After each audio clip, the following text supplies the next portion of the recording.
People save up for years, literally years, for a dream trip to Hawaii, but then they get here to Oahu and they fall for the same mistakes that every tourist does.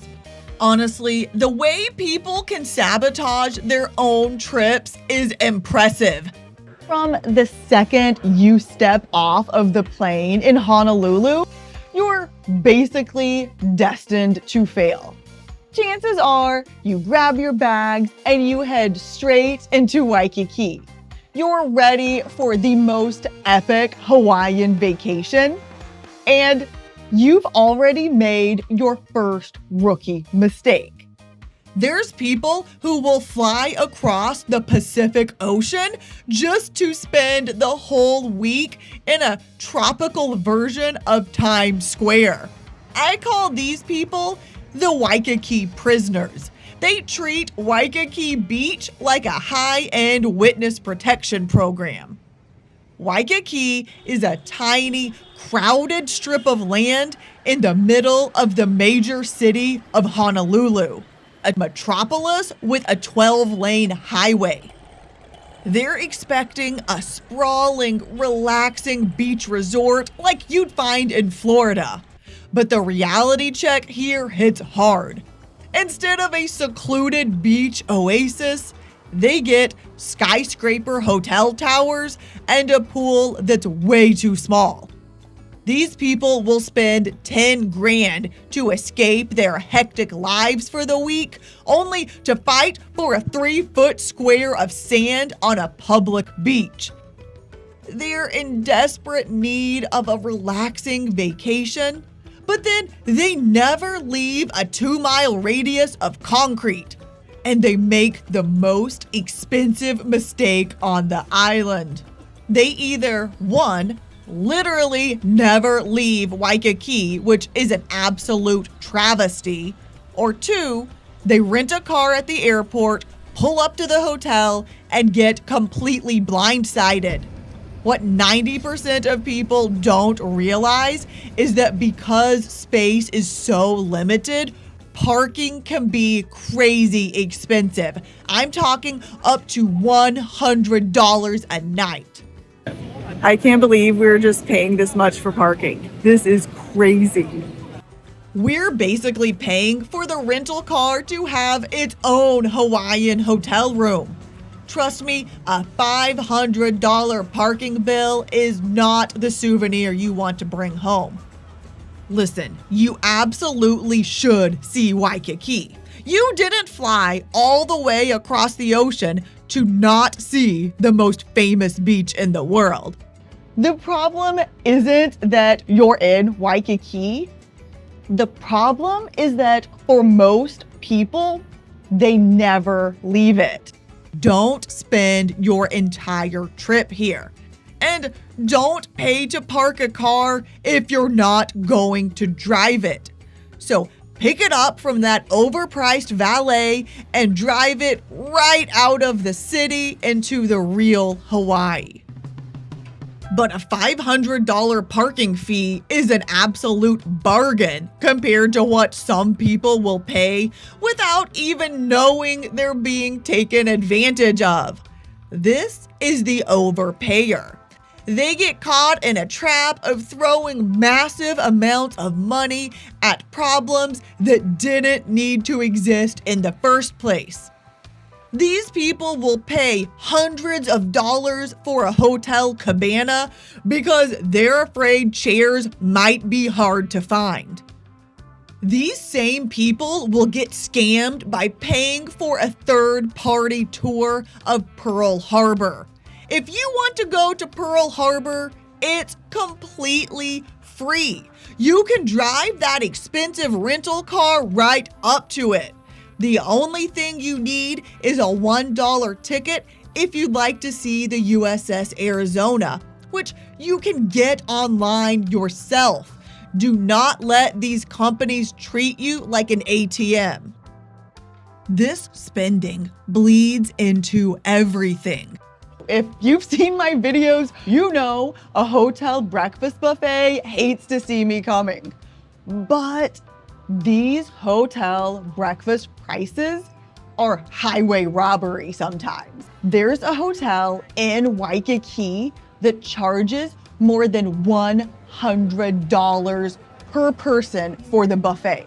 A family of 4 would pay a car payment to eat brunch there. It feels like everyone and their neighbor will visit the same place on the exact same random Tuesday as you here. And if you aren't in the mood to wait 2 hours in the sun for the Pineapple Express train, yes, that's its real government name, you might be tempted to be an idiot like I am. I paid more money to stand in the shorter line for the train ride. Brilliant marketing. But the absolute worst overpaying is the luau at their hotel. These people will pay $200 a person to sit on artificial turf next to a parking garage eating lukewarm pork and are convinced they're getting an authentic Polynesian experience. And this one breaks my heart the most. People work so hard for this bucket list trip, and these massive corporations convince them an assembly line dinner show is the real Hawaii. When one of the most ethical and authentic luau's in all of Hawaii is on Oahu. But it's not at your corporate-owned hotel. It's at Waimea Valley, and it's called Toa Luau. It's ran by a local family and is on gorgeous land. You'll see people on the side of the road staring down at their phone, trying to find a secret trail from a viral video. Only that trail's been closed for 3 years. This is the local Wannabe. They're so terrified of looking like a basic tourist that they turn their entire vacation into a high-stress scavenger hunt.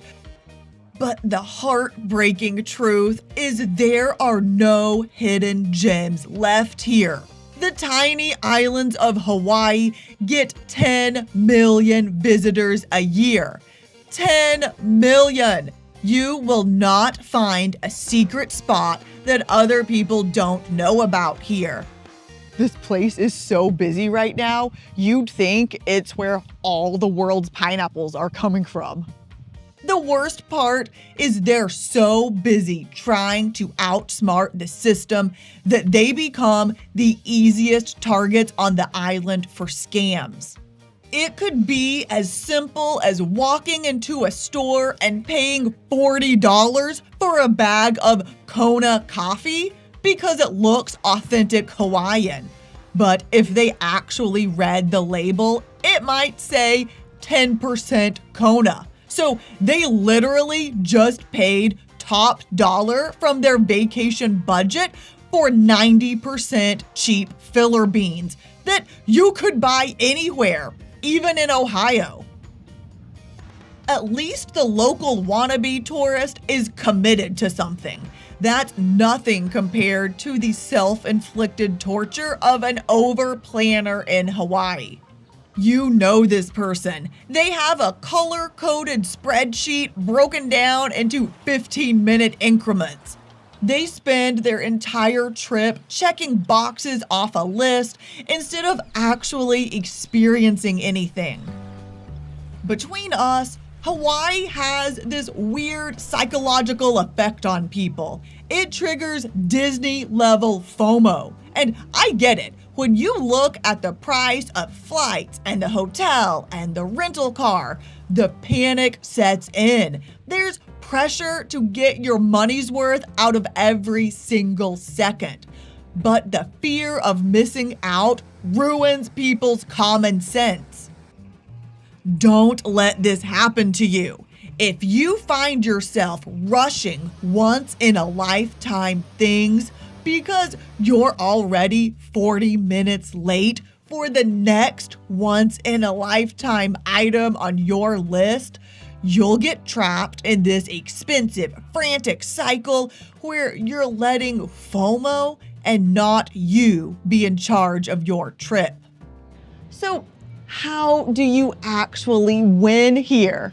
How do you end up as part of that 10% who leaves this island feeling like they actually found what they were looking for? You have to give yourself permission to stop rushing and quit building these 14 stop itineraries that fall apart by 11 a.m. Instead, what you're gonna do is choose one non-negotiable thing for each day. You're not missing out on things this way. You're being present. Now that you know all the expensive mistakes to avoid, you can visit Hawaii like a pro. You aren't going to be the tourist flat broke sitting on artificial turf. You're going to be the one who sees the real Hawaii. I have tons of videos just like this one, so be sure to subscribe.